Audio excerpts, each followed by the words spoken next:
ថ្មីនេះរដ្ឋបាលរបស់លោកប្រធានាធិបតី Donald Trump លោកបានដាក់នៅការយកនៅពន្ធបន្ថែមទៅនៅលើប្រទេសដែលមានដែល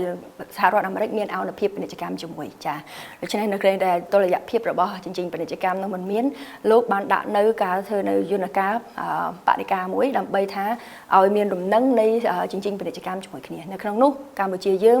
ក៏ជាប្រទេសនាំចូលផលិតផលលេចធ្លោមួយទៅប្រទេសសហរដ្ឋអាមេរិកហើយសំណួរសួរថាហេតុអ្វីបានជាកម្ពុជាទទួលនៅដល់តំពន្ធ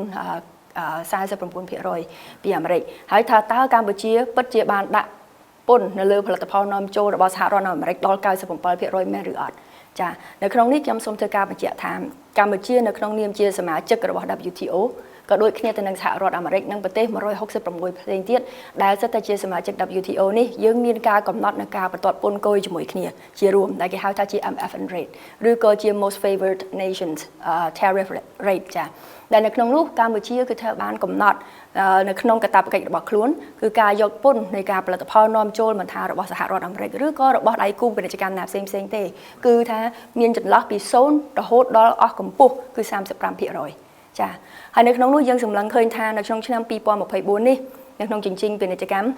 នៅលើការនាំចូលរបស់ផលិតផលអាមេរិកមកកម្ពុជាដែលមានបរិមាណប្រហែលនឹង$700 លាននេះចាពន្ធបន្ទាត់ពន្ធខ្ពស់ដល់បំផុតដែលយើងមាននៅលើផលិតផលនាំចូលរបស់សហរដ្ឋអាមេរិកមកកម្ពុជានោះគឺមានត្រឹមតែ29.4% ទេចាបានន័យថាទាបជាង35%ដែលជាបន្ទាត់ពន្ធ maximum ដែលយើងមានជារួមផងដែរនៅលើផលិតផលនៃពាណិជ្ជកម្មដៃគូទាំងអស់ចា